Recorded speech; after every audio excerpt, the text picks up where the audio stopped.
രമേശ് ചെന്നിത്തല നടന്നു വരുന്നു. അതേ വേദിയിൽ രാഹുൽ മാങ്കൂട്ടത്തിൽ ഇരിക്കുന്നുണ്ട്.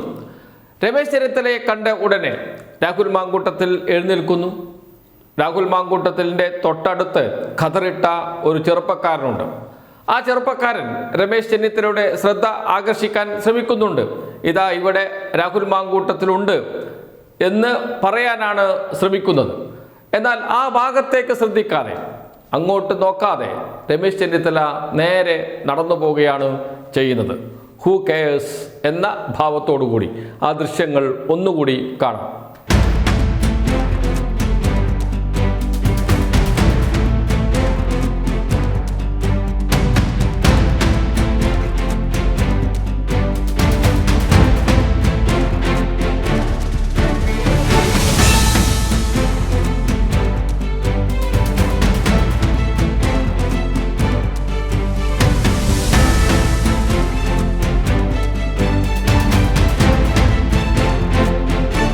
പെരുന്നയിലെ മന്നൻ ജയന്തി ആഘോഷ ചടങ്ങാണ് വേദി.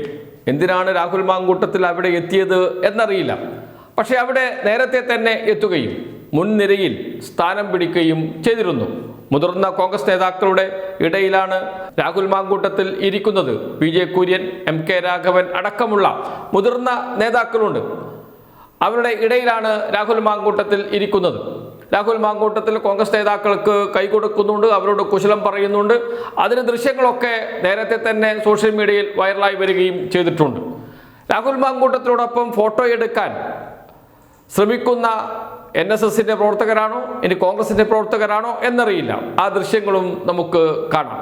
അതൊക്കെ സോഷ്യൽ മീഡിയയിലൂടെ പ്രചരിപ്പിക്കുന്നുണ്ട് രാഹുൽ മാങ്കൂട്ടത്തിൻ്റെ PR വിഭാഗം. എന്താണ് ഉദ്ദേശം?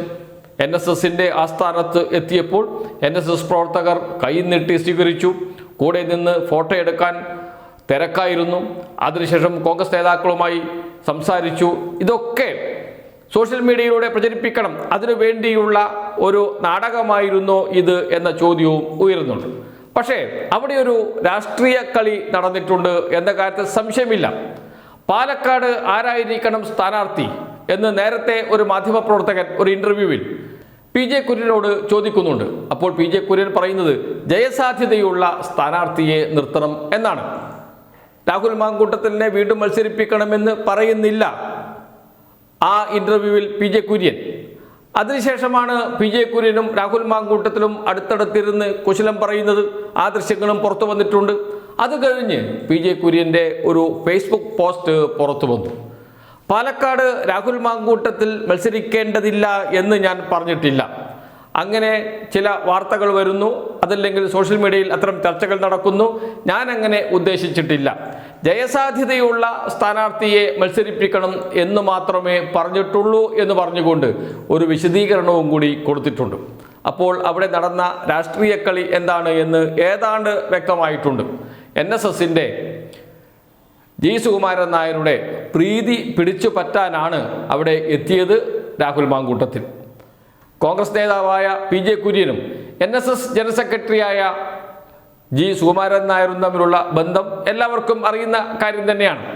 എന്തോ ഒരു ഉദ്ദേശം വെച്ചുകൊണ്ട് തന്നെയാണ് അവിടെ എത്തിയത് രാഹുൽ മാങ്കൂട്ടത്തിൽ എന്ന കാര്യത്തിൽ സംശയമില്ല. അത് ഏതാണ്ട് വ്യക്തമാകുകയും ചെയ്തിട്ടുണ്ട്. അതിനിടയിൽ രമേശ് ചെന്നിത്തലയുമായി സൗഹൃദം കൂടാനാണ് ശ്രമിച്ചത്. എന്നാൽ രമേശ് ചെന്നിത്തല അതിന് തയ്യാറായില്ല എന്ന് മാത്രമല്ല, ഒഴിഞ്ഞു മാറുകയും ചെയ്തു. അത് നൽകുന്ന സന്ദേശമുണ്ട്. അത് കൃത്യമാണ്. രാഹുൽ മാങ്കൂട്ടത്തിനെ പോലെയുള്ള നേതാക്കൾ ഇനി കോൺഗ്രസിൽ വേണ്ട. അത്തരം നേതാക്കളുമായി യാതൊരു സൗഹൃദവും എനിക്ക് ആവശ്യമില്ല എന്ന് വ്യക്തമാക്കുകയാണ് രമേശ് ചെന്നിത്തല ഈ ദൃശ്യങ്ങളിലൂടെ ചെയ്തത്. അത് നന്നാവുകയും ചെയ്തിട്ടുണ്ട്. എന്താണ് രമേശ് ചെന്നിത്തല, ആരാണ് രമേശ് ചെന്നിത്തല എന്ന് ഒന്നുകൂടി ഉറപ്പിക്കുന്നതാണ് ഈ ദൃശ്യങ്ങൾ.